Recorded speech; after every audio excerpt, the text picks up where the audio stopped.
무드셀라는 187세에 라멕을 낳았고 라멕을 낳은 후 782년을 지내며 자녀를 낳았으며 그는 969세를 살고 죽었더라. 라멕은 182세에 아들을 낳고 이름을 노아라 하여 이르되 여호와께서 땅을 저주하심으로 수고롭게 일하는 우리를 이 아들이 안위하리라 하였더라. 라멕은 노아를 낳은 후 595년을 지내며 자녀들을 낳았으며 그는 777세를 살고 죽었더라. 노아는 500세 된 후에 셈과 함과 야벳을 낳았더라. 사람이 땅 위에 번성하기 시작할 때에 그들에게서 딸들이 나니 하나님의 아들들이 사람의 딸들의 아름다움을 보고 자기들이 좋아하는 모든 여자를 아내로 삼는지라. 여호와께서 이르시되 나의 영이 영원히 사람과 함께 하지 아니하리니 이는 그들이 육신이 됨이라. 그러나 그들의 날은 120년이 되리라 하시니라. 당시에 땅에는 네피림이 있었고 그 후에도 하나님의 아들들이 사람의 딸들에게로 들어와 자식을 낳았으니 그들은 용사라 고대의 명성이 있는 사람들이었더라. 여호와께서 사람의 죄악이 세상에 가득함과 그의 마음으로 생각하는 모든 계획이 항상 악할 뿐임을 보시고 땅 위에 사람 지으셨음을 한탄하사 마음에 근심하시고 이르시되 내가 창조한 사람을 내가 지면에서 쓸어버리되 사람으로부터 가축과 기는 것과 공중의 새까지 그리하리니 이는 내가 그것들을 지었음을 한탄함이니라 하시니라. 그러나 노아는 여호와께 은혜를 입었더라. 아멘. 우리가 이번 주에 다시 이제 창세기 이 베레시트의 말씀으로 이렇게 돌아왔습니다. 그래서 하나님께서 우리를 이제 새로운 한 해를 이제 기경하실 때에 모든 말씀의 어떤 시작 또 모든 말씀에 여기서 이 베레시트 할 때 그 레시트라고 하는 것이 이제 그 로시 그러니까 머리에서 나온 것임을 우리에게 말씀을 하시고 있습니다.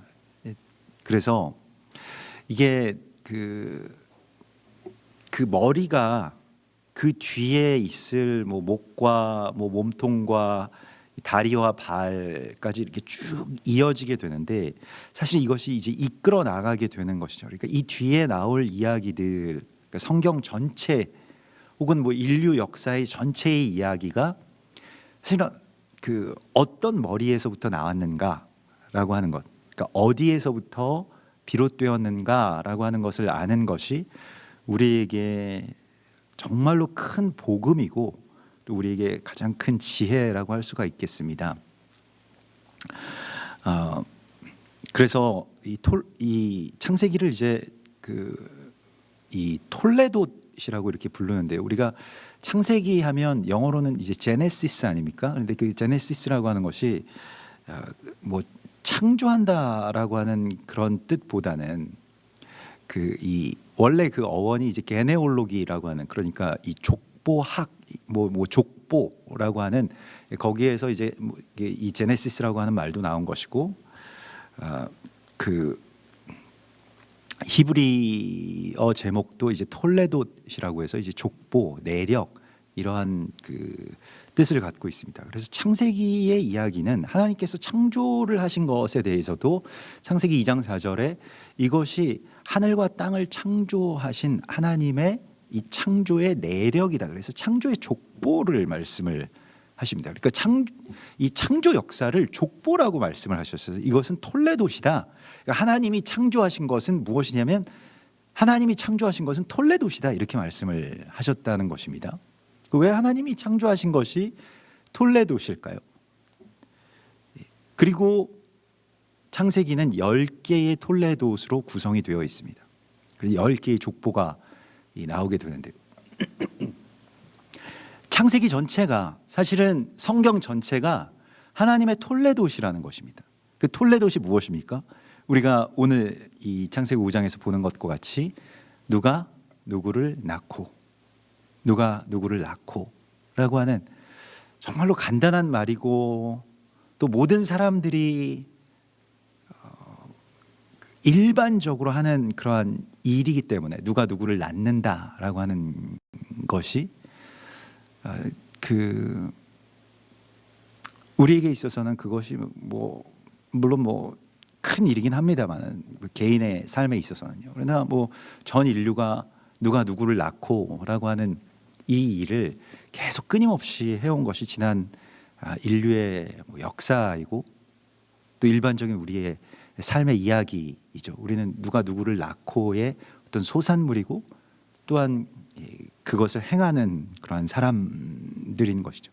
근데 그것이 사실은 창조의 이야기이고 모든 이야기의 머리가 된다라고 말씀하고 있습니다. 사실 하나님의 모든 창조 역사의 완성, 그것을 구속사라고도 표현을 할 수가 있겠는데 그것의 성취가 어떻게 이루어지는지 또 우리가 무엇을 통해서 그리스도 예수아가 이 땅 가운데 오시는지에 대해서 마태복음도 담대하게 톨레도스를 쓰고 있죠. 누가 누구를 낳고 누가 누구를 낳은 이야기를 통해서 어떤 일이 벌어집니까? 예수아가 오시죠. 누가 누구를 낳고라고 하는 그 일을 통해서요. 창조의 이야기와 성경 전체의 이야기의 머리를 톨레도스로 두심으로써 우리가 살아가는 삶의 머리가 우리가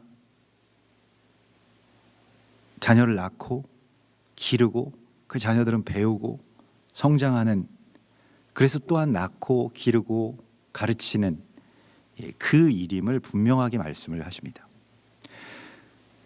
그리고 이것이 예수아의 오심을 예비하는 것이다. 분명하게 말씀하시는 거예요. 누가 누구를 낳고 기르는 그 이야기가, 여러분, 우리가 우리의 삶 속에서 우리의 부모님이 나를 낳으시고 또 내가 또 자녀를 낳고 그 기르는 정말 일반적이지만 정말로 어마어마한 그 일들, 또 결코 쉽거나 호락호락하지 않은 그러한 이 사명들을 통해서 하나님께서는 우리가 그냥 단순히 살아 있기 때문에 그러한 일들을 하는 것이 아니라 살아있는 자, 마땅히 창조의 동역자로서 우리가 이 땅 가운데서 그리스도 예수와의 오심을 예비하는 바로 그 일이 누가 누구를 낳고 기르는 바로 그 일이라고 말씀을 하시고 있습니다. 굉장히 중요한 이야기인데요. 왜냐하면 이 머리가 잘못되면, 어떤 출발점이 잘못되면, 그러니까 우리가 어디에서부터 비롯되었고 또 그 머리가 무엇인지를 알지 못하면 이상한 것들을 머리로 붙이게 되겠죠. 우리의 머리가 다른 것으로 바뀐다면 얼마나 이상하겠습니까? 그럼 그것이 머리가 되지 않겠죠. 이상한 그런 모양이 되겠죠. 삶에 있어서 이 창조의 질서가 무너진다라고 하는 것은 꼭 오늘날에 있는 어떤 환경 오염이나 동성애만의 문제가 아닐 것입니다. 우리 안에서 창조의 질서가 무너진다라고 하는 것은 무엇일까요? 누가 누구를 낳고 기르고 가르치고 자라나는 바로 이 이야기가 무너지게 될 때 창조의 질서는 무너지게 됩니다. 그래서 톨레도시 중요한 것입니다. 우리는 톨레도스로 말미암아서 세워진 그 세상 위에 살아가고 있습니다. 예전에는 저도 이제 처음에 목회를 배울 때 가정이나 자녀 그 교육 이런 거에 대해서 생각하지 말아라. 그냥 사역이 우선이고 그러면 나중에 하나님이 다 돌봐주신다. 그것도 물론 맞는 말씀입니다만은, 그래서 좀 가정을 좀 등한시하고, 예전에 많은 사역자들이 자녀들을 잘 돌볼 시간이 없고 또 같이 함께할 그런 그 여력이 되지 않아서 여러 가지 어떤 많은 일들에 이제 하나님의 일이라고 하는 명목으로 쉬지 못하고 계속 일했기 때문에요. 그러니까 안식의 지혜에 대해서 그것을 유업으로 제대로 받지 못한 이 개신교의 폐단 같은 것들이 그런 곳에서 나타나게 되는데 톨레도시 무너지게 되는 것입니다. 그러니까 나중에 이제 그것의 어떤 대가를 받죠. 자녀들을 제대로 교육하지 못하고요. 그 자녀들이 대부분 우리가 뭐 그 흔히 말해서 무슨 그런 그 뭐 이제 뭐 PK라고 불리워지는, 그러니까 뭐 파스터스 키드라고 이렇게 불리워지는 그 목회자 자녀들이 굉장히 상처도 많고 여러 가지 어려움들도 많고 이런 것들을 신학교에서도 보고, 또 그렇게 되면서 어떤 일들이 벌어지면 그 상처받은 그 PK이들이 또 목회를 하다 보면 그 상처가 또 대물림되고 또 다시 그것이 그들의 가정이나 또 교회에서 반복되는 그러한 일들을 보게 됩니다. 뭐 오늘날에도 뭐 여러 가지 어떤 문제들이 일어나고 있는데, 사실은 무엇이 더 중요한 사명이냐라고 했을 때 우리는 어떤 다른 일, 뭐 경제 성장, 돈 버는 것, 돈 많이 벌어가지고 그냥 집에다 갖다 주면 애들은 어차피 학원 다니면서 잘 자란다, 뭐 이런 식의 어떤 굉장히 조악한 톨레도옷을 가지면서 살아왔다는 것이죠. 근데 그것이 다 모든 것을 망가지게끔 한다는 것입니다.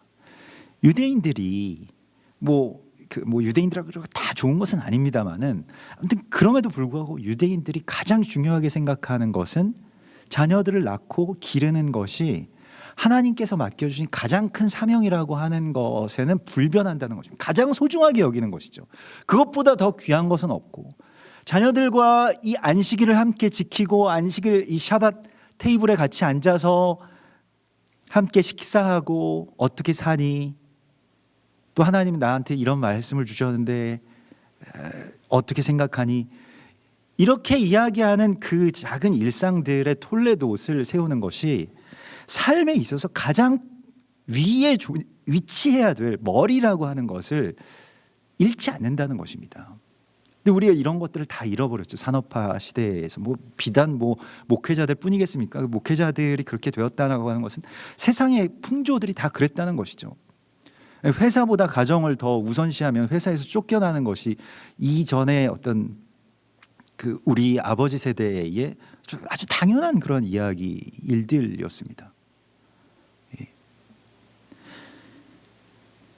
그러나 성경은 하나님의 창조의 이야기가 다름 아닌 톨레도시라고 하는 것을 우리 가운데 밝히심으로써 우리에게 가장 중요한 머리가 무엇인지를 다시금 재정렬하도록 만드십니다. 이거보다 더 귀한 일은 없다는 것입니다. 더 중요한 일은 없다는 것입니다. 그래서 우리가 잘하고 또 더 나아가서 말라기서에서는 아버지의 마음이 자녀들에게로 돌이켜지고, 이것은 돌이켜진다라고 하는 것은 그 다른 말로 우리가 뭐 즐겨 쓰는 용어로는 회개죠. 마음이 돌이켜지고요. 자녀들의 마음도 아비들에게로 돌이켜지고, 이게 얼마나 중요한 일입니까? 지금 그러한 일들이 잘 되질 않아서 많은 문제들이 생기잖아요. 서로에게 마음을 돌이키고 이 톨레도스를 세워나가는 이 창조의 이야기가 지금 완전히 멈춰져 있고, 다시 이것을 우리가 세우고 다시 운행해야 될 그런 사명이 우리 가운데 있다는 것을, 누가 누구를 낳고라고 하는 그 이 10개의 이야기의 기둥이 창세기에 세워져 있음을 통해서 우리 가운데 말씀하시는 하나님의 메시지인 것입니다. 창조의 역사의 완전한 빛은 이 톨레도스로 말미암아서 이제 그렇게 반짝이게 됩니다. 그래서 오늘 이 노아의 족보가 지금 나오게 되죠. 사실은 그 사람의 족보의 이야기에서 가장 처음에 등장한 족보는 가인의 족보였습니다. 불행하게도 우리는 상당 부분 가인의 후손이죠. 물론 우리가 노아의 후손이라고 아담, 셋, 에노스로 이어지는, 그러니까 이 가인 말고 그 다른 이 세 번째 아들인 이 셋으로 이어지는 그 족보의 당사자라고 우리가 생각을 하고 싶습니다만은, 물론 그것도 우리에게 맞는 말이고 우리가 택하신 족속임은 분명한 사실입니다만은, 그러나 우리에게 어느 부분은 또한 가인의 그 그늘이 우리의 삶 속에 드리워져 있음을 또한 성경은 가감없이 우리 가운데 직면하게 해주십니다. 죄로부터 우리가 태어났고 그것에 대해서 우리가 자각한다라고 하는 것은 다윗이든 또 사도 바울이든 그렇게 고백했던 것처럼요. 내가 죄 중에서 났으며 내가 비롯된 곳이 그냥 죄에서부터 비롯되었습니다. 그 악의 근원이라고 하는 것이 사실은 저 사단이 아니고, 물론 뭐 사단이라고 하는 어떤 악한 존재가 있긴 합니다만은 사실은 악의 근원이라고 하는 것이 어디에서부터 비롯되는지를 우리가 직면하게 되는 이야기가 이 톨레도의 이 창세기의 또 다른 이야기가 되겠습니다. 마치 뭐 그 스타워즈처럼요. 스타워즈 뭐 예전에도 말씀드렸습니다만은 그 악의 제국을 이끌어가는 그 다스베이더라고 하는 어떤 이 어둠의 권력자를 이제 어떻게든 대적하고 죽이기 위해서 막 그 열심히 싸우던 그 기사가 나중에 그 악의 수괴의 그 앞에까지 가죠. 그리고 서로 막 이제 목숨을 건 결투를 하게 되는데 거기에서 가면이 벗겨진 그 다스베이더가 굉장히 충격적인 말을 하죠. I'm your father라고 하는 영화사의 정말 유명한 어떤 대사이죠. 내가 너의 아버지다라고 하는 그 말이요. 그래서 그 죄의 근원이 내가 나의 아버지였구나라고 하는 것을, 또 내가 그 아들로서 다시 그 죄를 답습하는, 사실은 악의 근원이라고 우리가 막 대적하면서 맹렬하게 싸워왔던 것들, 거기에 대한 어떤 자각이 그 영화 안에, 그 서사 안에 이렇게 담겨져 있는 것이죠. 사실 그것은 이 2차 세계대전 가운데의 이 백인 사회를, 이 세계 문명의 어떤 중심지였던 어떤 서구 문명에서 그것도 가장 이성적이고 가장 과학적이고 가장 철학적이고 신학적인 나라인 독일에서 그런 광기들이 막 발현하고 그런 악들이 생겨났다는 것, 그리고 그것이 다름 아닌 모든 문명, 그러니까 지금 현대의 어떤 물질 문명을 세운 어떤 아버지와 같은 존재가 사실은 그 악의 근원이었다라고 하는 것을, 그래서 그것은 우리가 싸우던 그 대상은 사실 다름이 아니라 그냥 나치라고 하는 어떤 한 인물이 아니라 그것은 우리의 아버지의 모습이다라고 하는 것을 그 직면하는 이야기가 바로 그 스타워즈의 뭐 그런 이야기였죠. 근데 우리가 창세기를 보면 우리의 아버지, 물론 우리의 아버지 하나님이십니다마는, 그러나 우리의 어떤 근원된 어떤 이 혈통, 또 우리의 삶의 이 근원의 이야기가 아담이라고 하는 범죄한 한 인간의 모습으로 그려지고 있음을 우리가 봅니다. 아담이라고 하는 이름과 이 아담이 결국 범죄하게 되었을 때 어떤 일들이 일어나냐면 땅이 저주를 받게 됩니다. 그래서 땅은 이제 아다마가 되고요. 사실은 땅은 그 전에는 그냥 이 에레츠라고 하는, 하나님이 지으신 땅은 에레츠인데 사람이 그 땅을 위임을 받죠. 그러니까 하나님이 통치하시는 그 하나님의 나라에 어찌 보면 절반을 위임을 받은 겁니다. 그러니까 아들로서. 그런데 사람이 범죄함으로써 그 땅이 어떻게 되냐면 저주를 받게 되는데 그것을 이제 아다마라고 합니다. 그래서 너는 흙이니 흙으로 돌아갈지니라라고 할 때 그 흙이라고 하는 말이 아다마입니다. 그 아다마라고 하는 것은 이 나중에 뭐 에돔도 다 거기서 나오는 말인데요. 그 붉다 혹은 얼굴을 붉히다, 또 땅을 붉게 물들이다, 이런 뜻입니다. 그러니까 얼굴을 붉히고 땅을 붉게 물들이는 것이 무엇입니까? 가인이 아벨을 죽일 때 안색이 막 울그락풀그락하고 막 얼굴이 붉어지고, 또 그래서 이 아벨의 그 아우의 피가 땅에 떨어져서 땅이 저주를 받고 땅이 또 하나님께 호소를 하고 땅에 울부짖는 소리를 하나님께서 들으시고 또 가인에게 찾아오시고요. 소돔과 고모라 사건도 마찬가지로 땅이 내게 호소함으로 내가 그 소리 때문에 이곳에 내려왔다 이렇게 말씀을 하시죠. 땅의 호소, 땅의 저주가 아담아이고요. 이것은 우리가 피를 흘릴 때 이런 일들이 벌어지게 됩니다. 그래서 이 아담의 이야기가 사실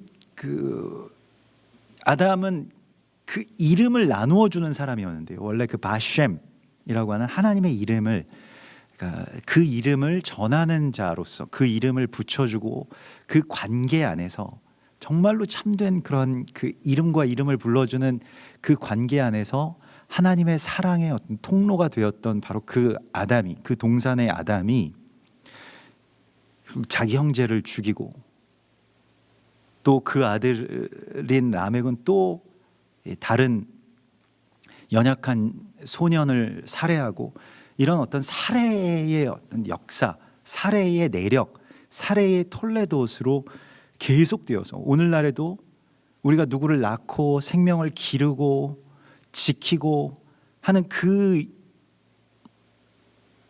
일이 우리의 어떤 사명임에도 불구하고 우리의 어떤 본질임에도 불구하고 누구를 계속해서 죽이고 판단하고 가인이 어떻게 아벨을 어떻게 죽입니까? 돌로 쳐 죽이죠.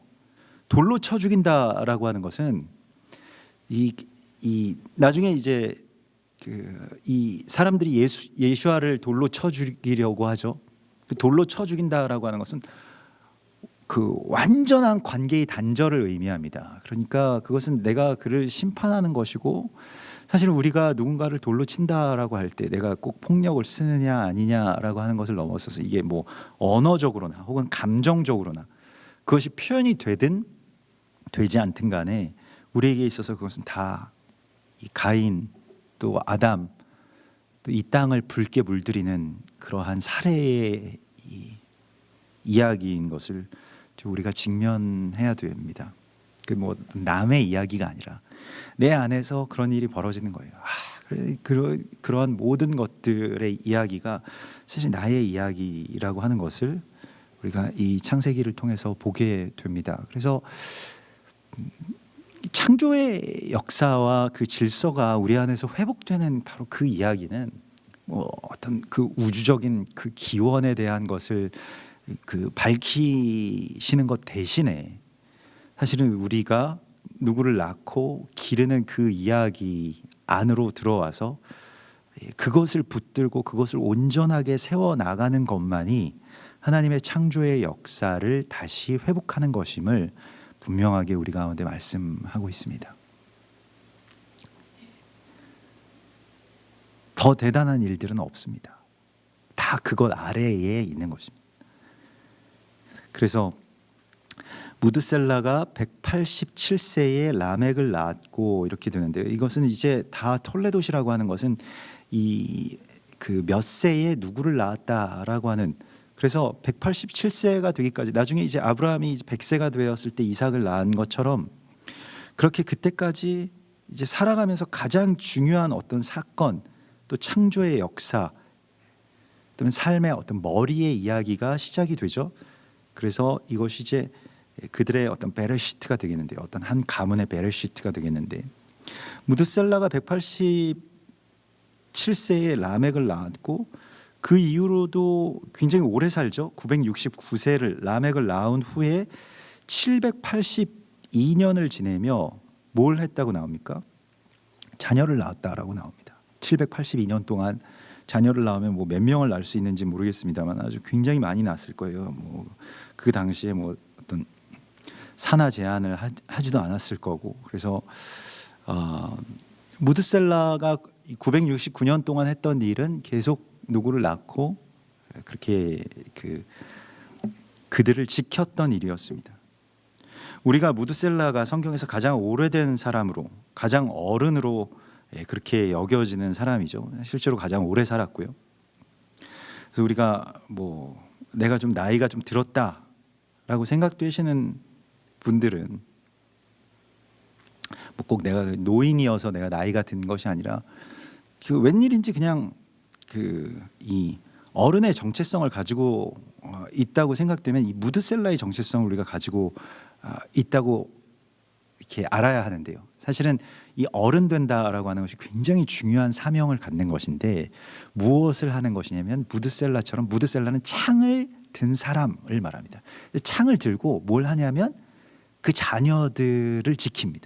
그래서 창을 들고 그 마을에 다 자기 자녀들이 살 거 아닙니까? 그걸 지키는 자였어요, 무드셀라가. 어른은 이렇게 그 자녀들을 지켜주는 자입니다. 보호하고요. 누가 이 문이라고 하는 것은 그 가장 중요한 어떤 출입구가 됩니다만은 또 대적의 틈이 될 수도 있죠. 그러니까 그걸 지키는 자가 바로 어른의 이야기이고 무드셀라의 이야기고 아버지의 이야기인 것이죠. 우리가 그것을 해야 됩니다.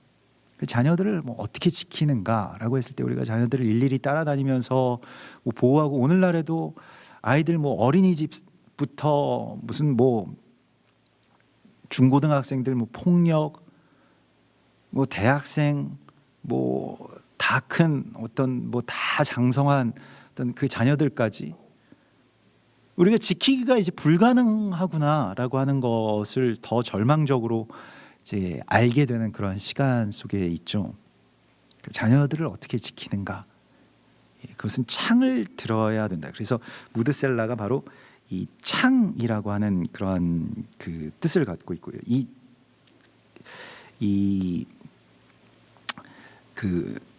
창이라고 하는 것이, 그러니까 이 뭐 메투셀라흐라고 하는데 이 셀라흐라고 하는 것이 이제 창을 든 그 메트라고 하는 것은 이제 어른이라는 뜻입니다. 그래서 어떤 한 어른이 그 창을 들고, 창이라고 하는 이 말씀의 검을 가지라고 하는데 그 검을 더 길게 가진 분이 바로 그 어른이었다는 거예요. 그러니까 이게 사실은 그 아버지가 그 정도의 어떤 창을 갖고 있어야지 자녀들을 지킬 수가 있는 것이죠. 말씀으로 지키는 것입니다. 기도로 지키는 것이고요. 비극적인 일은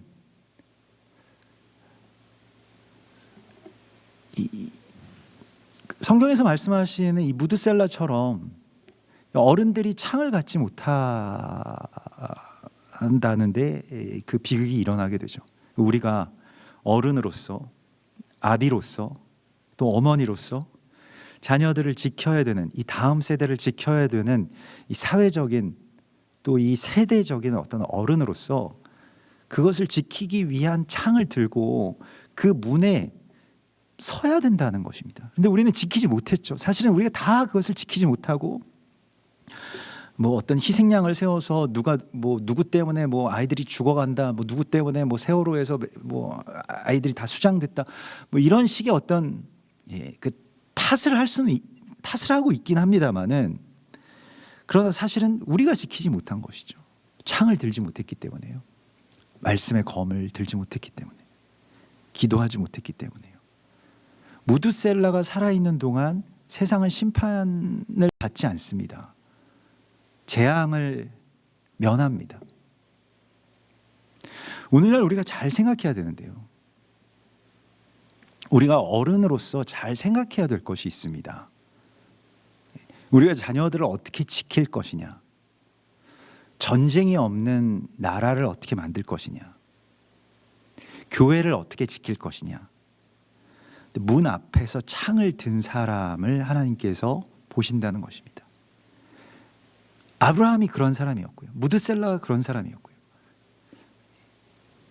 기도하고 하나님께 매달리고 말씀의 검으로 대적을 물리치고, 그것이 우리의 사명이라는 것입니다. 어른된 자들의, 아비된 자들의 사명이라는 것입니다.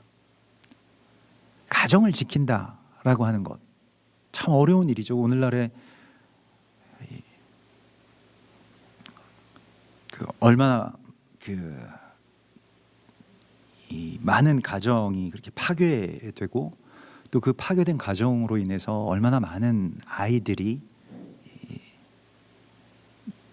그냥 자신들의 의지와 상관없는 어떤 비극에서부터 인생을 쌓아 올리고 있습니까? 그것이 집단적인 어떤 공황 상태로 몰아가고 우울해지고 여러 가지 어떤 문제들이 생기게 되죠. 그리고 계속 땅을 붉게 물들이고 또 그 땅을 땅을 누가 먹습니까? 사단이 그 땅을 먹는다라고 나오거든요. 그래서 사람을 계속해서 갈아 넣어서 사단이 그걸 계속 먹는 것인데, 그래서 흔히 뭐 말하는 어떤 뭐 그런 뭐 인신 제사 뭐 이러한 그 고대의 우상 숭배의 풍습들과 그러한 어떤 아주 굉장히 무서운 어떤 그런 이야기들이 오늘날의 이 현대 사회에서도 계속해서 일어나고 있는 것들을 우리가 보게 되죠. 그래서 가톨릭에서 계속 그 유아 뭐 소년 이 성범죄를 가톨릭의 사제들이 이게 그냥 어떤 한 나라의 뭐 어떤 작은 교회, 작은 성당에서만 벌어진 것이 아니라 전 세계적으로 굉장히 조직적으로, 이 가톨릭이 조직 아닙니까? 공통적으로 모든 전 세계적인 이 문제로 뭐 쉬쉬하다가 이게 막 이 드러난 것만으로도 뭐 호주든 아니면 미국이든 뭐 유럽이든 계속해서 그런 일들이 벌어지는 것을 보게 됩니다. 이게 정말 끔찍한 일이죠.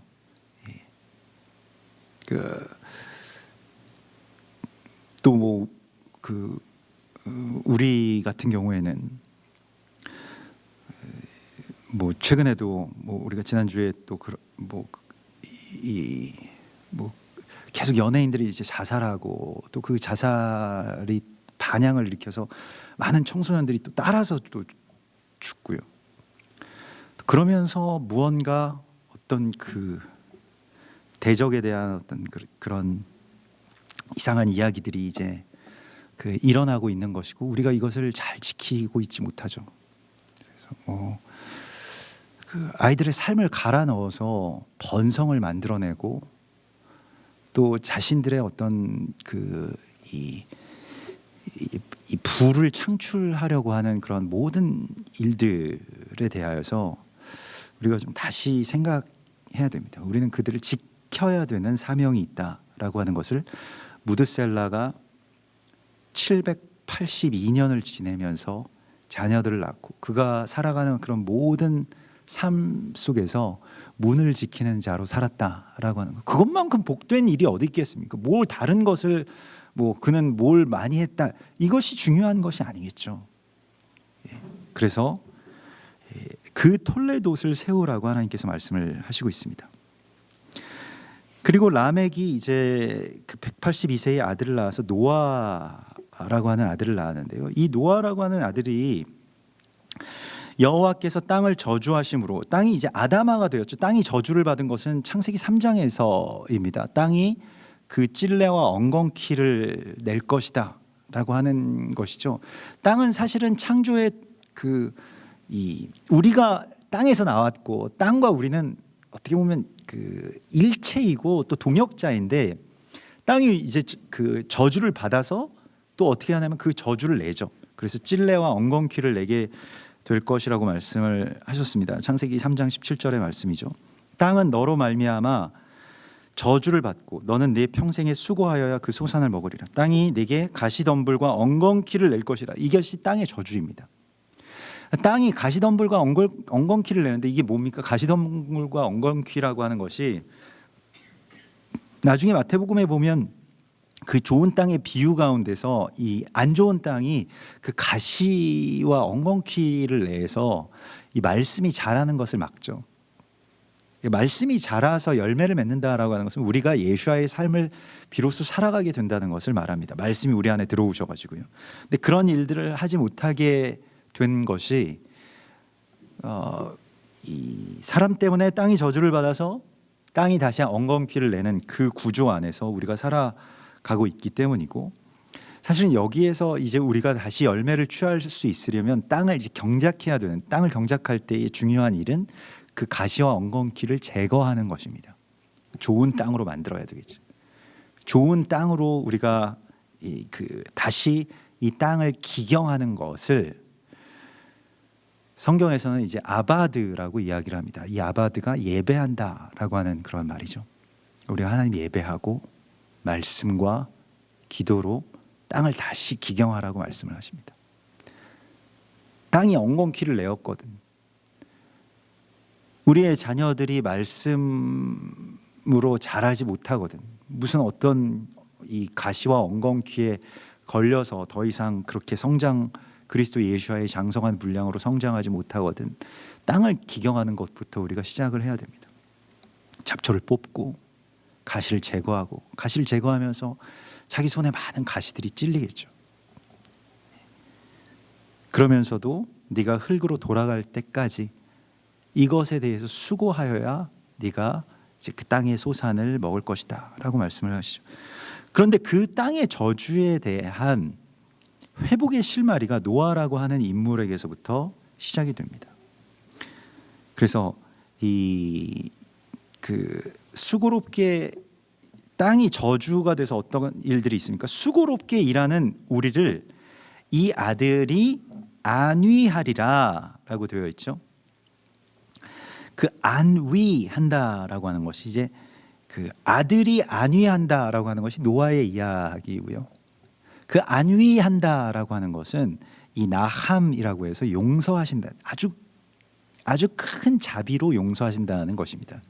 그래서 노아의 그 이름 안에 메시아 곧 예수와의 이 예언이 담겨져 있습니다.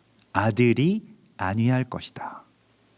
땅의 저주를 풀어내는 것, 땅의 저주를 풀어내는 아들을 주십니다. 굉장한 이야기죠.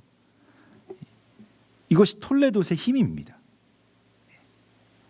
그러니까 땅의 저주가 어떻게 풀리느냐? 세상에 많은 문제들이 있고 무슨 어떤 동성애의 문제, 환경 오염의 문제, 세계의 어떤 여러 가지 이상한 문제들 풀리지 않고 거대한 어떤 그런 일들의 실마리가 어디에서부터 비롯되느냐?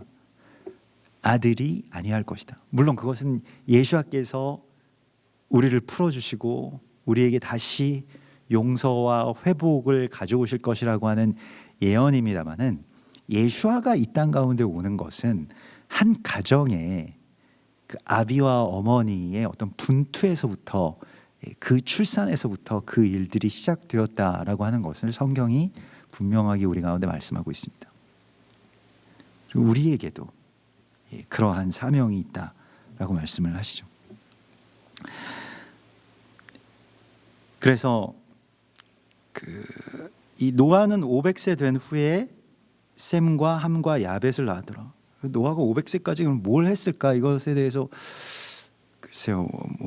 근데 500세가 되었을 때부터 무언가가 이제 그의 삶에서부터 이제 이 톨레도시 시작이 되는데, 오랫동안 준비했던 사람이죠. 노아는 그렇게 보면 다른 그 사람들은 그래도 한 100세 정도 되면 아들들도 낳고 그러는데 노아는 500세가 되니까 지금으로 치면 거의 중년 혹은 노년, 우리가 500세 하면 지금 잘 상상이 되지 않습니다만은 당시 가장 오래 산 사람이 969세까지 살았으니까 우리가 공 하나 빼고 생각하면 한 50대부터 아들을 낳기 시작했다는 거예요. 굉장히 늦게 그렇게 낳게 된 것이죠. 세 아들을 낳고 셈과 함과 야벳, 노아가 낳은 이 세 아들들만 살아남게 되죠. 그리고 어떤 인류의 기원, 어떤 모든 민족의 어떤 근원인 이 세 아들의 이름이 이렇게 펼쳐지게 됩니다. 첫 번째 아들의 이름이 바로 셈이죠. 이 셈이라고 하는 것은 아담이 하나님의 피조물들에게 주었던 바로 그것이죠. 이름이라는 뜻입니다. 바셈. 그래서 셈이라고 하는 것은 이름이라는 뜻이고, 그 이름이라고 하는 것은 다른 말로는 언약을 뜻하고요, 다른 말로는 예수아를 뜻하고요. 그 이름을 우리 가운데 주셨다라고 하는 것은 메시아를 우리에게 주셨다라고 하는 것과 동일한 표현이 되겠습니다. 그래서 셈을 낳았고요. 우리가 낳아야 될 아들의 이름이기도 하죠. 또 함을 낳았고요. 함은 뜨거워진다라고 하는 그런 뜻입니다. 또 야벳을 낳았습니다. 야벳은 넓힌다, 뻗어 나간다라고 하는 그런 뜻이 되는데요. 그래서 이제 노아의 족보가 이제 완성이 됩니다. 이런 식으로 노아의 족보가 역으로 이렇게 위에서부터 이렇게 쭉 내려와서 노아가 낳은 세 아들의 이름이 나오게 되고, 이 노아의 톨레도시 어떤 그 홍수의 재앙과 또 그 재앙을 이겨내는 어떤 든든한 어떤 방주가 되는 것을 우리에게 보여주시죠. 그리고 6장에서 이제 노아의 홍수의 이야기가 시작이 되는데요. 그 세상이 굉장히 큰 문제 가운데 들어가게 되는 그 출발점을 우리가 다시 보게 됩니다. 물론 뭐 아담의 범죄도 있고 가인의 범죄도 있습니다만은 노아의 홍수의 이야기의 시작점이 어디에서부터 시작이 됩니까? 오늘 6장 1절에 보면 사람이 땅 위에서 번성하기 시작할 때, 이렇게 되어 있습니다. 사람이 번성하게 되었을 때에 어떤 일이 벌어졌냐면 딸들이 낳았다라고 하는 거예요. 이게 톨레도의 어떤 그 말하자면 기형적인 파괴인데요. 우리가 뭐 아들도 낳을 수 있고 딸도 낳을 수 있습니다만은 이것은 그 어떤 비유입니다. 그러니까 어떤 메타포이지 그 성별에 관한 이야기는 아닌 것을 우리가 알아야 됩니다만은, 성경에서 이 아들의 톨레도 대신에 딸이 뭔가 등장해서 이 아들 대신 이렇게 나왔다라고 하는 것은 무언가 이상한 일들이 벌어졌다는 것을 말합니다. 그러니까 그 아들 대신 딸들이 나왔다라고 그렇게 생각하면 되겠고요. 이것은 정당한 어떤 상속자의 이야기가 아니라 무언가 변형된 어떤 그 음녀의 이야기가 되는 것이죠. 근데 그러한 그 이 이야기의 시작점이 어디에서부터 비롯되냐면 번성에서부터 시작이 됩니다. 사람이 번성하기 시작하면 그 이 어떤 죄악의 이야기들이 시작이 되는 것이죠. 신명기서에서도 너희가 가나안 땅에 들어가서 번성하게 되어서 나중에 배부르게 될 것이고 그때에 나를 버리리라, 하나님이 그렇게 보여주시거든요. 번성이라고 하는 것이 이 라바브라고 하는데요. 라바브는 이게 수가 많아진다는 뜻입니다. 그러니까 아주 많은 숫자가 되었다라고 하는 그런 뜻이 되고요. 우리가 다 번성을 좋아하죠. 번영, 번성 이런 것을 좋아하는데 사실 그 생육하고 번성하라, 땅에 충만하라, 이것은 또 하나님의 명령이시기도 했습니다. 창세기 1장 22절에. 그런데 거기서 생육하고 번성하라라고 했을 때 그 번성은 물론 라바브랑 같은 어원을 씁니다만 라바라고 하는데, 이것은 창세기 1장 22절에 어떤 권위가 있다, 누굴 기르다,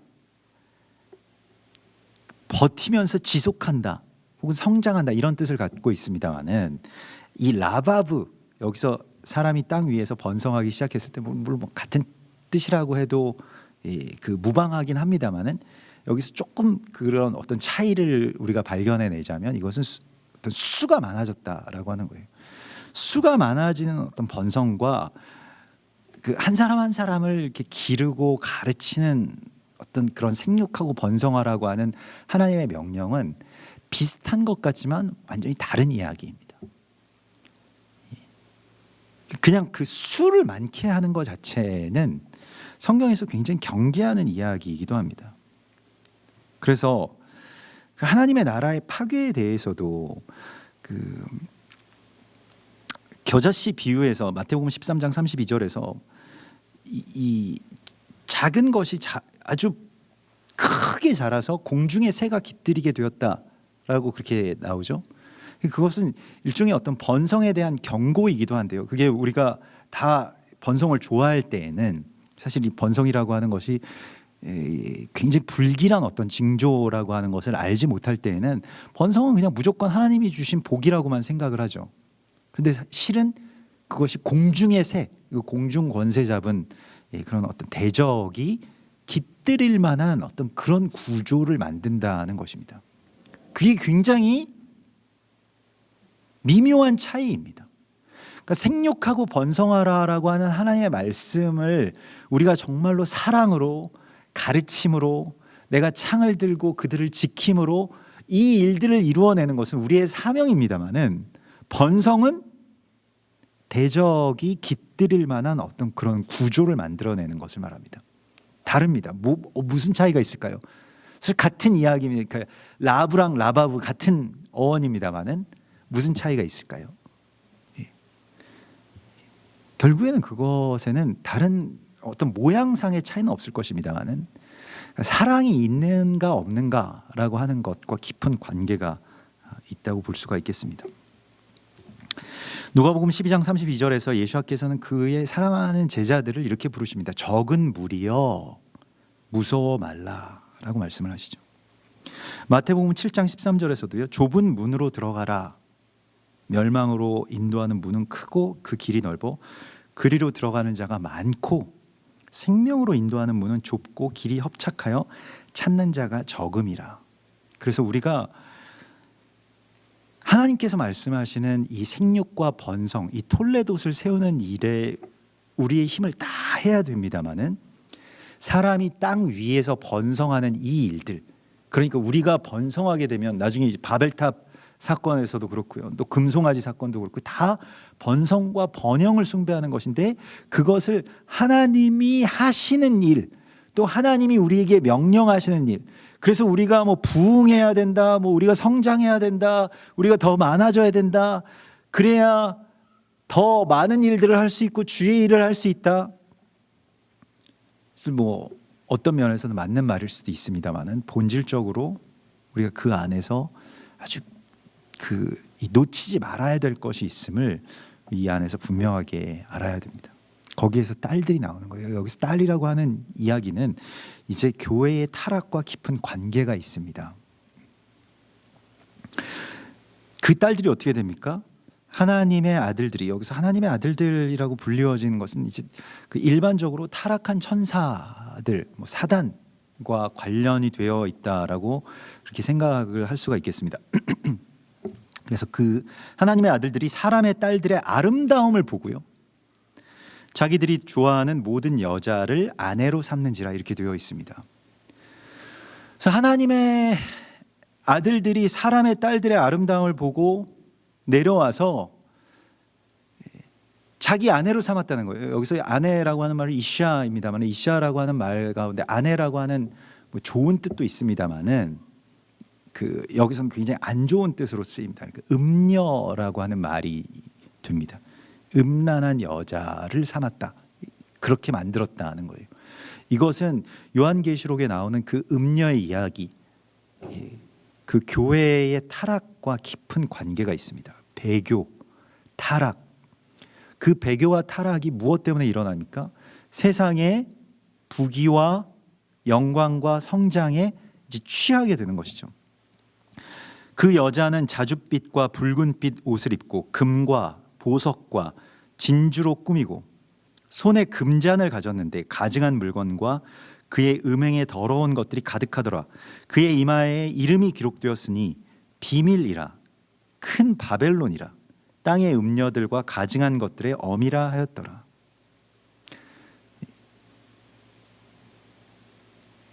또 내가 보매 이 여자가 성도들의 피와 예수의 증인들의 피에 취한지라. 내가 그 여자를 보고 놀랍게 여기고 크게 놀랍게 여기니, 이렇게 되어 있습니다.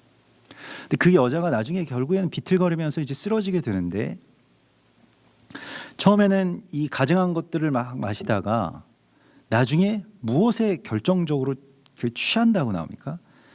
성도들의 피와 예수의 증인들의 피, 이게 이제 사실 다 교회를 의미하는 것인데, 사실 교회를 살리는 이야기가 여기에 나오게 되는 것이죠.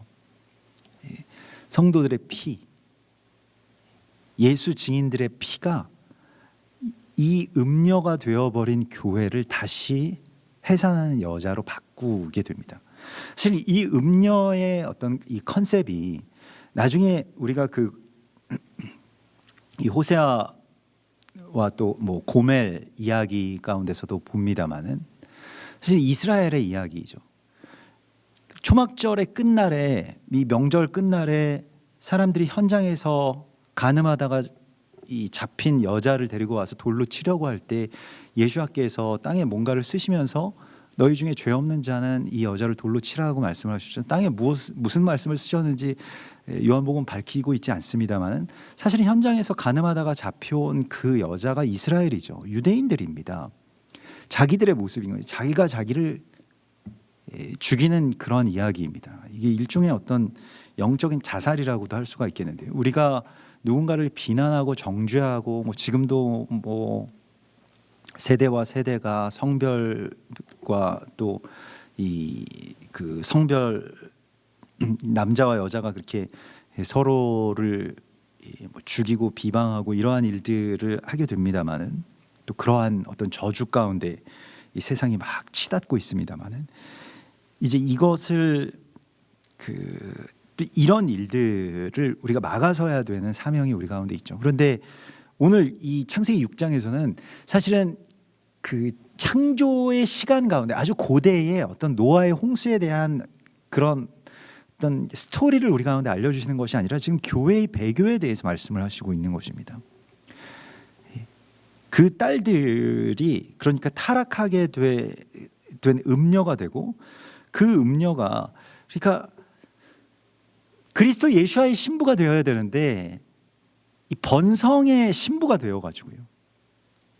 그래서 금잔을 가지고 보석과 뭐 어떤 여러 가지 권력과 조직과 많은 사람들에 취하게 되고 결국에는 어떤 일들이 됩니까? 3절에 보면 여호와께서 이르시되 나의 영이 영원히 사람과 함께 하지 아니하리니 성령이 떠나게 됩니다. 교회가 지금 성령의 역사가 교회에서 떠나게 되는 그런 이유가 바로 이러한 일들이죠. 이는 그들이 육신이 됨이라. 그래서 그들이 육신, 그 고기 덩어리 바사르가 되었는데 그것이 그 성령이 떠난 상태를 말하는 것이고요. 그러나 그들의 날은 120년이 되리라 하시니라. 항상 여기에서 사람이 뭐 어마어마한 잘못을 저지르고 지금 사람의 딸들과 이 대적이 결합해서 그 음녀가 결합해서 어떤 굉장히 이상한 사건이 벌어지게 되는데 그럼에도 불구하고 그래서 성령이 떠나가게 되고 그럼에도 불구하고 하나님께서 어떤 기회를 120이라고 하는 어떤 숫자를 주십니다. 그러나 그들에게 120이라고 하는 날이 주어지게 될 것이다 라고 말씀을 하시죠. 그 기간 동안 어떻게든 우리가 되찾아야 되는 것이 있는데 바로 그 루아흐 곧 성령을 우리의 삶 속에 되찾아야 되는 것이죠. 그 빼앗겼던 떠났던 성령이요. 요한복음 20장 22절에 이 말씀을 하시고 그들을 향하사 숨을 내쉬며 이르시되 성령을 받으라 이렇게 말씀을 하십니다. 성령을 받으면 뭐 어떻게 될까요? 그래서 성령을 받으라 이렇게 말씀을 하시면 막 뭐 우리가 성령하면 생각나는 것이 어떤 영적 현상들에 좀 주목을 하는데 그 바로 다음 절에 이런 말씀이 나옵니다. 너희가 누구의 죄든지 사하면 사하여 줄 것이요 누구의 죄든지 그대로 두면 그대로 있으리라. 성령을 받는다라고 하는 것은 무엇일까요? 죄를 사하여 주는 것입니다. 그게 성령을 받는 것입니다. 우리가 성령을 받는다라고 하는 것을 좀 다르게 음란하게 뭐 성령을 받아가지고 막 예언을 하고 뭐 누가 뭐 잘 될 거야, 뭐 사업 잘 될 거야, 돈 많이 벌 거야, 뭐 자식들이 어떻게 될 거야 이런 것에만 초점을 맞추고 있는데 가장 중요한 일을 물론 뭐 성령께서 그러한 일들을 행하실 수 있습니다만은 가장 중요하고 가장 근본적인 성령의 역사는 용서입니다. 성령을 받으라. 숨을 내쉬면서 그 생기가 다시 우리 가운데에 주어지는 순간이죠. 부활하신 예수께서 그러면서 성령을 받는다라고 하는 것이 무엇인지를 우리에게 분명히 말씀하셨는지 누구의 죄든지 너희가 사하면 사하여질 것이다. 이것이 성령입니다. 그러니까 주님의 생기가 우리 안에 들어왔을 때 우리가 해야 되는 일은 용서입니다. 다른 것 뭐 아무리 무슨 뭐 산을 옮기고 뭐 교회를 세우고 뭐 몇 천만을 뭐 구하고 그래도 사람을 용서하고 사랑하지 못하면 아무것도 아니라고 하는 것을 성경은 우리에게 담담하게 증거하고 있습니다. 요한복음 14장 16절에서 내가 아버지께 구하겠으니 그가 또 다른 보혜사를 너희에게 주사. 그러니까 또 다른 보혜사라고 하는 것은 예수께서도 보혜사로서 제자들과 함께 계셨죠. 보호하시고 돌보시고 함께 거하시고 함께 먹고 마시고 문 밖에 서서 두드리시고 삭개오야 내려와라, 내가 오늘 너희 집에 들어가겠다, 이렇게 말씀하시는 바로 그분이 바로 보혜사입니다. 그런데 또 다른 보혜사를 너희에게 주사 영원토록 너희와 함께 있게 하리니 그날에는 내가 아버지 안에 너희가 내 안에 내가 너희 안에 있는 것을 너희가 알리라. 보혜사가 우리 안에 오셔서, 예수께서 우리 안에 들어오셔서 우리가 행하는 일이 바로 용서가 될 때 그날에 너희 안에 내가 있는 것을 알게 될 것이다 라고 이렇게 말씀을 하시죠. 그래서 사람의 날이 120년이 될 것입니다. 이 메아 에스림이라고 하는 것은 100이라고 하는 것은 이제 충만을 뜻하게 되고요. 에스림이 20이라고 하는 것은 이제 둘이 하나가 되는 것을 말하죠. 20 그러니까 뭐 열과 열 그것이 이제 둘이 합쳐진 것을 말하고 12지파 12사도 뭐 다 그와 연결되는 그런 이야기들일 것입니다. 이 12이라고 하는 숫자 안에 한 세 사람의 비밀이 담겨져 있죠. 당시에 땅에는 네피림이 있었고 그 후에도 하나님의 아들들이 사람의 딸들에게로 들어와서 자식을 낳았으니 그들이 용사라 이렇게 되어 있는데요. 네피림이라고 하는 것은 이제 그 나팔이라고 하는 그 어원에서 나왔는데 나팔을 하는 사람을 네피림이라고 이렇게 이야기를 합니다. 그러니까 네피림이 뭐냐? 뭐 네피림에 대해서 여러 가지 뭐 어떤 그런 그 이 전설적인 뭐 그런 논쟁들이 있을 뿐입니다만 네피림이라고 하는 것을 영적으로 생각하면 넘어지게 하는 자를 말합니다. 그러니까 그게 네피림입니다. 그러니까 네피림을 벌목꾼이라고 하거든요. 나무를 쓰러뜨리는 자를 말하거든요. 나무라고 하는 사람을 의미하는 것이고요. 또 어떤 민족을 의미하는 것인데 이걸 넘어뜨리는 자라는 뜻을 가진 자가 바로 네피림입니다. 그래서 계속해서 대적과 교회가 원래는 싸워야 되는데 결탁하는 일이 벌어지게 된다는 거예요. 이게 그 넘어뜨리다라고 하는 것이 되고요.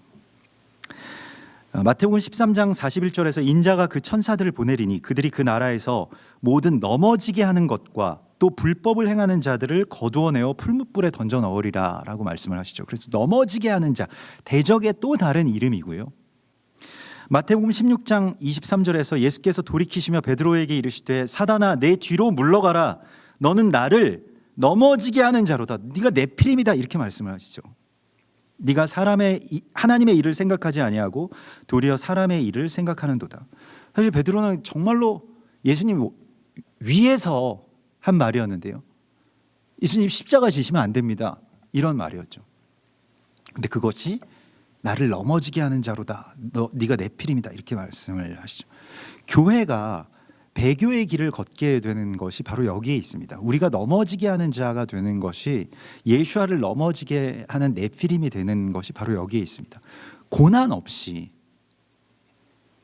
그냥 우리가 하나님이 주시는 어떤 복으로 승승장구하면서 번성할 수 있다라고 하는 것입니다. 부흥이라고 하는 것에 대하여서 부흥은 물론 좋은 것입니다만은, 그리고 부흥을 하나님께서 반드시 이루실 것입니다만은, 그러나 그 부흥이라고 하는 것을 어떤 번성을 통해서 부흥을 할 수 있다라고 하는 것은 네피림의 일입니다. 그렇게 되지 않습니다. 교회는 그리스도 예수와의 통로가 되어서 오늘날에도 계속해서 영문 밖 골고다로 나아가자라고 말씀하시는 예수와의 말씀에 순복하여서 고난의 십자가를 어깨에 짊어지고 자기의 손과 발에서 피를 낼 때에 비로소 교회가 됩니다.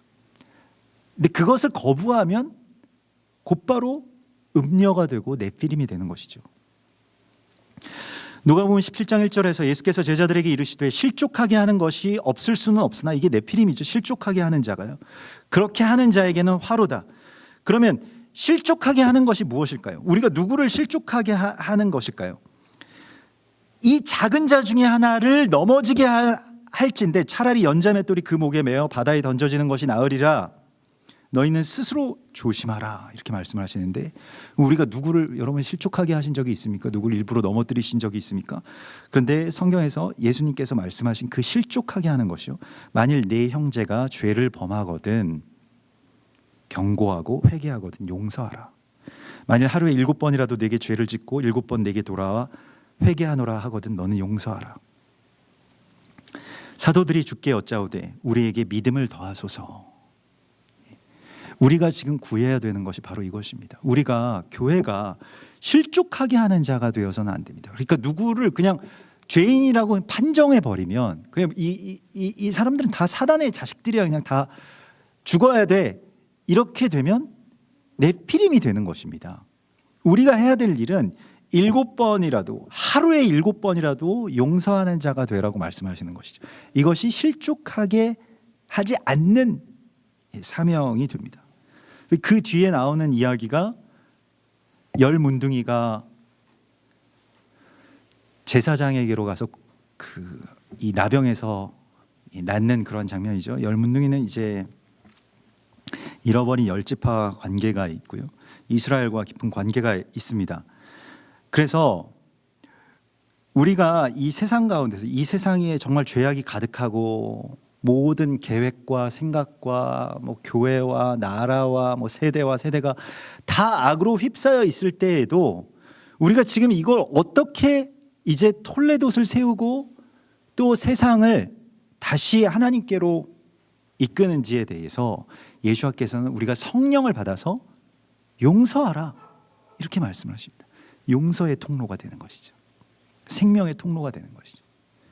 그래서 노아처럼 안위하는 자가 되라. 안위, 이 나함에서 나온 말이, 노아라고 하는 말이 나함이라고 하는 것은 그 코가 길다라고 하는 뜻이라고 우리가 전에도 나눴지 않습니까? 코가 길다라고 하는 것은 성령을 흠뻑 들이마신 사람을 말합니다. 그런 사람은 노함이 없고요, 그런 사람에게는 용서가 나오게 되는 것이, 생명이 나오게 되는 것이. 우리 좀 내가 그런 사람이 되기를 정말로 우리가 갈망해야 됩니다. 저는 정말 이것을 갈망하는데요, 잘 되지 않죠. 우리가 코가 짧죠. 성령이 잠깐 들어온 것 같은데 내 생각과 판단이 사람을 막 판단하고 정죄하고 죽이게 되죠. 성령이 내 안에 들어오셔서 노아와 같이 안위하시는, 우리가 사람을 위로할 뿐만이 아니라 또한 이 일들이 어떤 이야기를 시작하냐면 하나님을 위로하게 됩니다. 하나님의 위로가 되는 거예요. 노아 같은 사람도 있구나. 세상이 죄악에 물들었어도 이 한 사람을 하나님께서 보시는 것이죠. 교회를, 이 한 교회를 하나님께서 보시는 것이죠. 그래서 이 땅을 향한 하나님의 탄식 소리에 대하여서 그럼에도 불구하고 그러나 사람의 주어진 날은 120년이다 라고 하는 그 기회와 함께 노아를 그렇게 보여주십니다. 그러나 노아는 여호와께 은혜를 입었더라 이렇게 되어 있죠. 그래서 노아가 그 은혜를 입은 자의 표상으로 서게 됩니다. 그리고 이것이 우리의 교회의 모습이죠. 은혜라고 하는 것은 물론 뭐 하나님께서 우리에게 은혜를 베풀어 주셨다라고 하는 그런 뜻도 됩니다만은 우리가 그 은혜의 통로가 되는 것이죠. 은혜라고 하는 것은 뭐 다른 건 아닙니다. 내가 구부린다라고 하는 그런 뜻을 갖고 있습니다.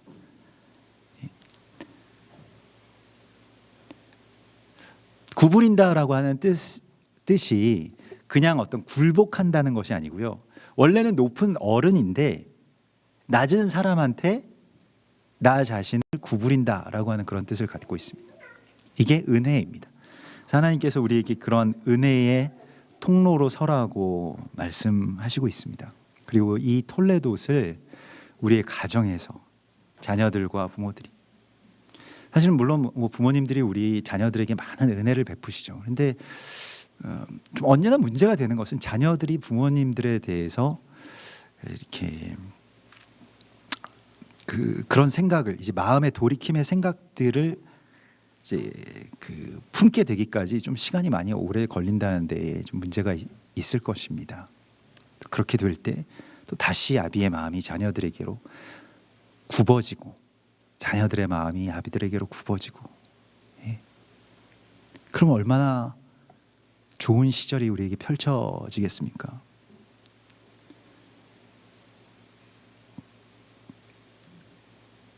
모든 것들이 다 못마땅해도요. 예. 성에 잘 차지 않고 얘네들이 생각하는 게 좀 철이 없고 아무것도 모르는 것 같아도 나의 머리를 굽혀서 그 말을 들어주고 또 인정해주고 또 묻고, 또 자녀들의 입장에서도 어른들이 뭔가 계속 불통이고 계속 자기 주장만 하는 것 같고 잘못하는 것 같아도 또 귀 기울여서 잘 듣고 존중하고 또 그 흰 머리 앞에서 내가 머리를 조아리고, 얼마나 귀한 일입니까? 이것이 다 하나님의 위로가 됩니다. 그래서 우리가 정말로 어떤 세상의 문제는 너무너무 날로 커집니다마는 우리가 창조의 역사를 다시 우리의 삶 속에서 회복하는 이 길은 바로 이 톨레도, 그리고 그 가정과 또 우리의 교회 안에서 이 작은 일, 또 작은 용서, 그리고 성령의 통로로서 우리가 이 땅 가운데서 온전하게 설 때 하나님의 나라가, 또 하나님의 창조의 역사가 다시 우리 안에서 회복될 것임을 하나님 오늘 우리에게 말씀하십니다. 우리 같이 기도하겠습니다.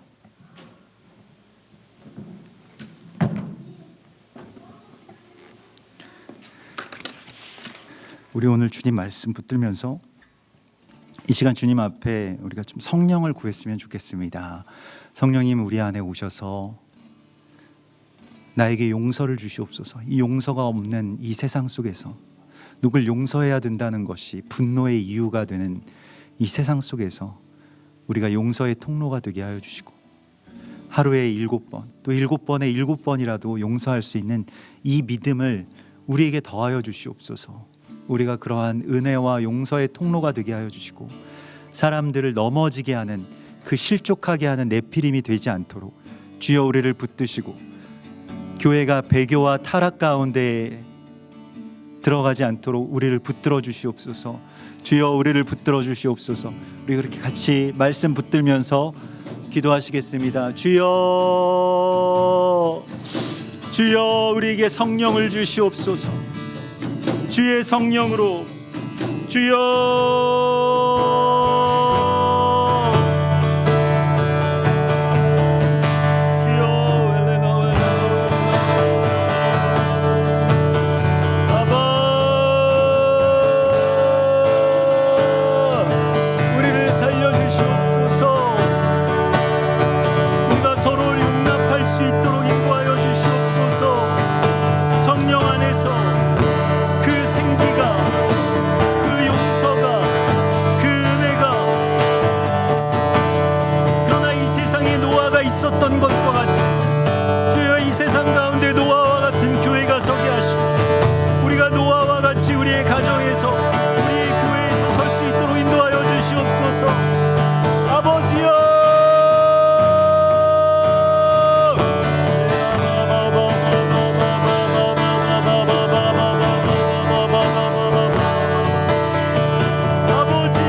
용서할 수 있는 믿음을 주시옵소서. 우리의 믿음이 부족하여서 용서하지 못하고 분노하며 정죄하며 기다려주지 못했던 것을 주님 앞에 회개합니다. 주여,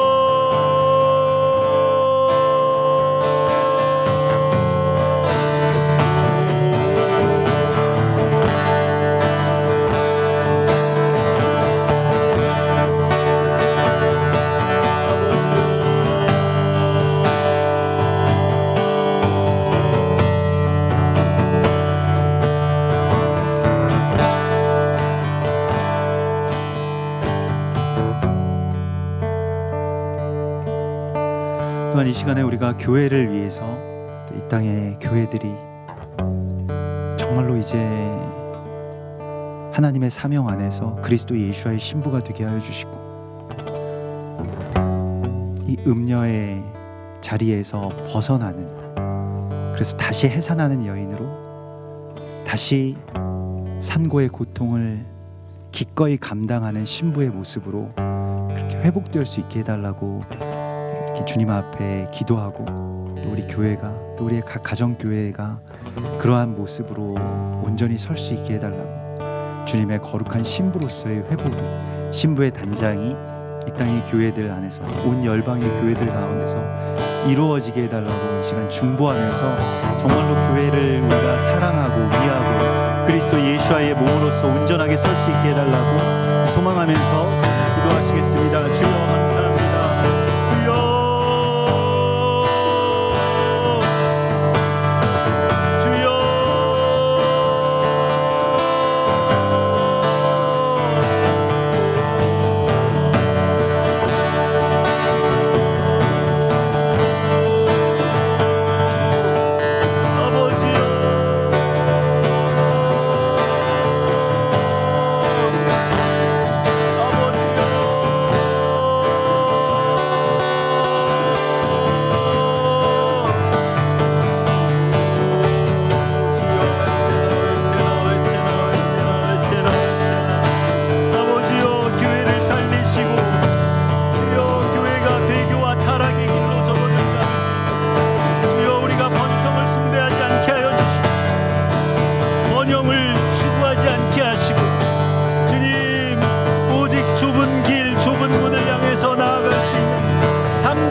소망임을 고백하고 주여 우리에게 허락하여 주시옵소서.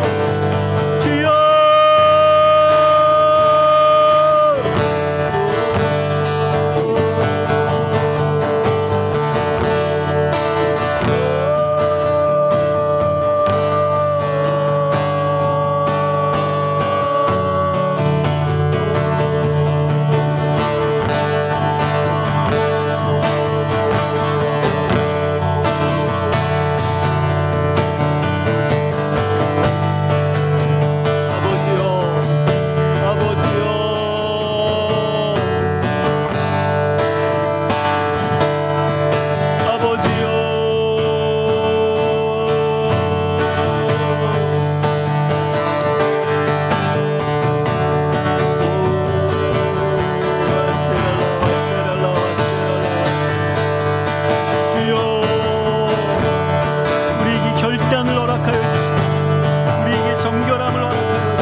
이 시간에 또 우리 한세사람 교회를 위해서, 또 우리 정말로 주께서 허락해 주신 귀한 동역자들을 위해서 이 시간 여러분들 또 떠올리게 하시는 우리 성도분들이 있으면 같이 기도하고, 또 오늘 귀한 또 생명이 지연자매 또 홍정호 형제 가정에서 셋째 딸이 태어났습니다. 우리가 감사하고 또 기도했던 또 기도의 열매이죠. 이것에 대해서 또 감사함으로 또 그 아이를 축복하면서 기도하고요. 또 우리의 자녀들을 위해서 기도하고, 특별히 우리 수험생들이 있습니다. 또 고3 이제 입시의 막바지에 들어와 있는 우리 수연이, 예지, 주님께서 지켜주시고 인도해 주셔서 주님 길을 열어주시고 또 문을 열어주시옵소서. 우리 이렇게 같이 기도하고, 또 우리의 자녀들, 또 우리 다음 세대의 이 비전 트립을 위해서 여러분 기도해 주시기를 부탁드리겠고, 우리의 자녀들 한 사람 한 사람 우리 또 이름 불러가면서 시간 좀 중보하면서 우리 그렇게 자녀들을 위해서 기도하고, 또 어른들을 위해서 기도하고, 또 우리 아버지와 어머니들을